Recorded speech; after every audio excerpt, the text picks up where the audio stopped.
no thing in your life just happen.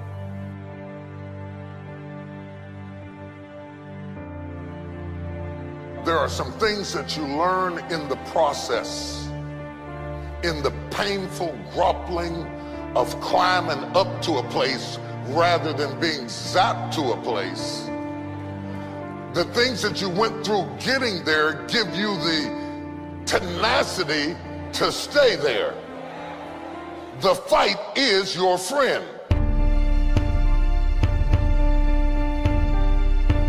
My life was shaped in part through tragedies. And the weird thing about tragedies is that they don't tell you that they're shaping you.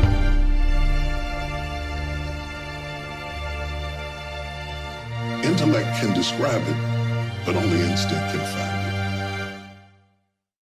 it. People always remember and talk about how you made it and you're king or you're the president or you're the pope or whoever you are, but they don't understand what all you went through to get there. By the time I figured out what life was all about, it was time to go. I've been sick before. I made it. I've been broke before. I made it. I've been brokenhearted before.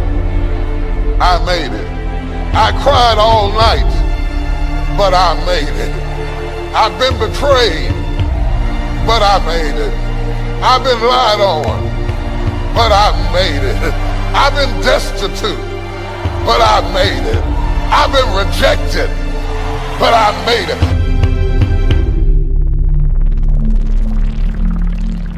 Sometimes when you're imagining how things are gonna go, they don't go the way you imagined.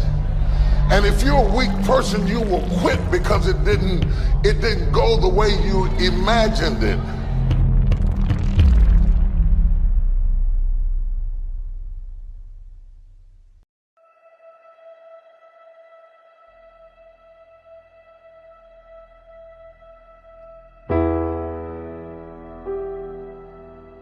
If you don't learn how to master the breaking point, you may have many ventures, but you will not accrue massive success in any area because you have not mastered the breaking point.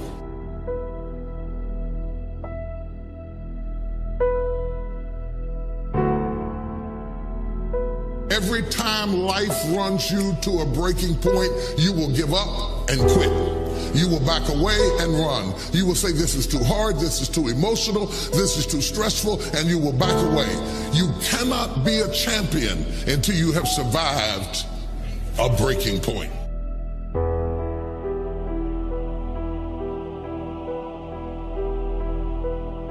If you don't learn how to touch people, you can never stop the issues that exist internally or externally in your church, in your life, in your family, in your business. So the one thing that the enemy is determined to do when you are at a breaking point, the first thing he wants to do is isolate you.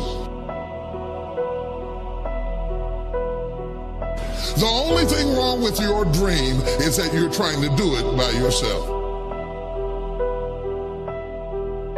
The difference between start and finish is determined by how you handle the breaking point.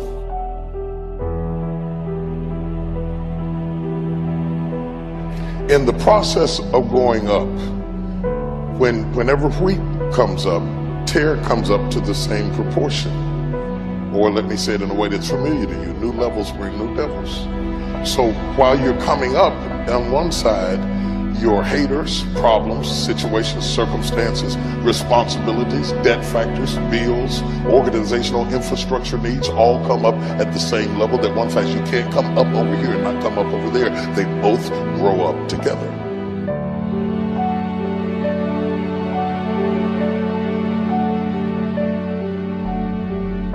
Just because your circumstance don't reflect it right now doesn't mean that you don't have it. Believe in yourself and get up out of there and go do what you've got to do.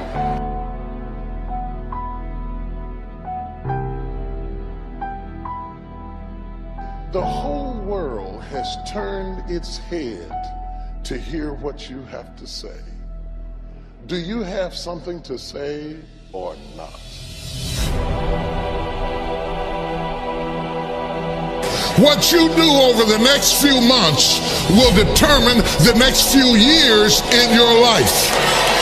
How you manage the critical mass of this moment will determine the outcome, whether you acquiesce back to the gravitational pull of your ordinariness or whether you break through into another orbit and another dimension of who you are.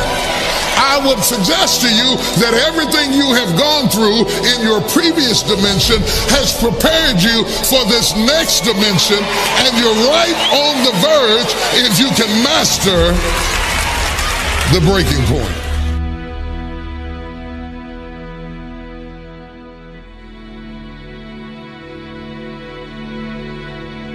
You earned it, you scuffled for it, you fought for it, and now you can hold it down.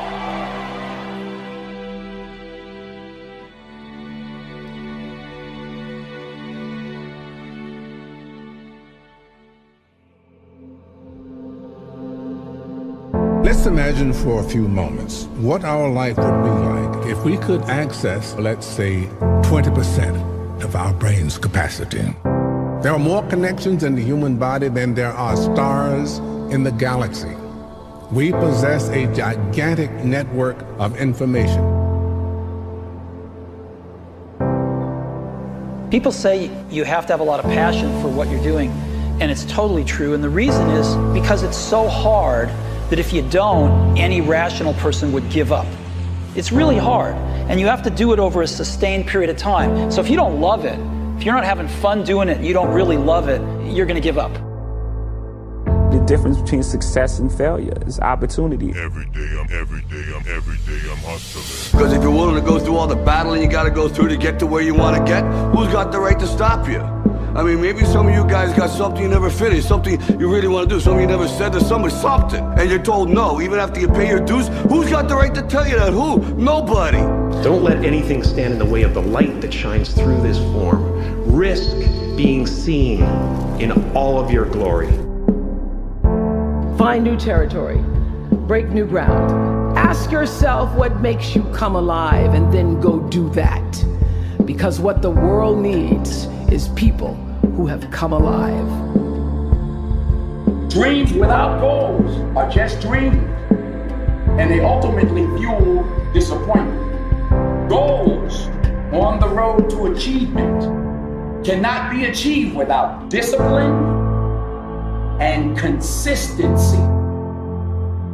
But no matter what challenges or setbacks or disappointments you may encounter along the way, you will find true success and happiness if you have only one goal. There really is only one, and that is this: to fulfill the highest, most truthful expression of yourself as a human being.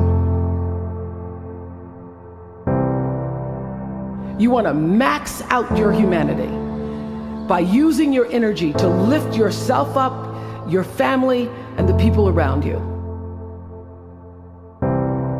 I believe hard work pays off. Everybody that's successful lays a blueprint out. You know when you know, like you know it, you feel it. And it's just that we convince ourselves that we're not feeling it, or we convince ourselves that it's not right or something, but you do know when you know. The separation of talent and skill is one of the greatest misunderstood concepts for people who are trying to excel, who have dreams, that want to do things. Talent you have naturally. Skill is only developed by hours and hours and hours of beating on your craft. Innovation is rewarded. Execution is worshipped. Your money changes when you execute.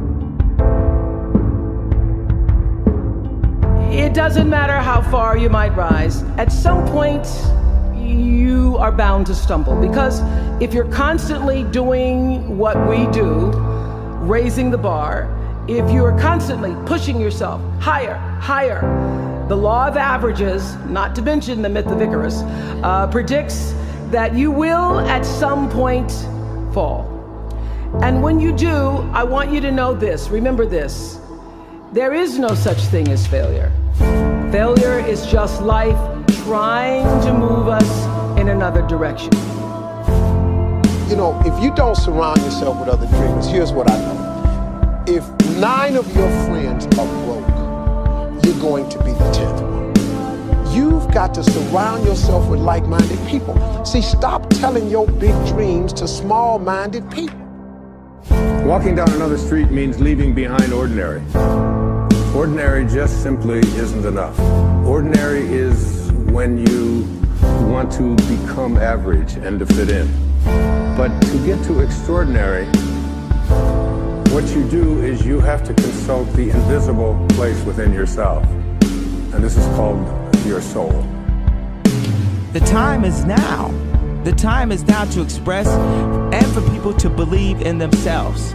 The time is now for it to be okay to be great. I wasn't someone with an enormous amount of, in fact, I'd say I was someone with not much self-belief at all. And yet in this one thing in my life, I believed. That was the one thing in my life I felt I can tell a story. You gotta put the work in. I mean, otherwise you're bullshit. You're shucking and jiving. You're not serious. Whatever you do. Because if you're bullshitting, it's reflecting in the work. And if you're bullshitting, your stuff is not gonna stand the test of time. Because then they're gonna say, oh, that was just bad. But the great shit is timeless. Whether it's music, it's a painting, a novel, whatever the fuck it is. What you put in it is what you're gonna get out of it. That's why you gotta love what you do. I mean, look, the fears and doubts are a part of it. Can I be honest with you? Everything I've ever done started with a fear. My walking out on stage, that starts with the fear. I have to overcome fear all the time. When I wrote my book, I was afraid. When they told me we wanted you to be a game show host, I'd never done that. I was afraid. When they said, we want you to do a talk show, I was afraid. I have to overcome fear all the time. But the best way for me to overcome fear is the dream has to be bigger than the fear. That's the only way you turn around and run at it. I just want something so great. I aim for stuff so big that the dream is bigger than the fear.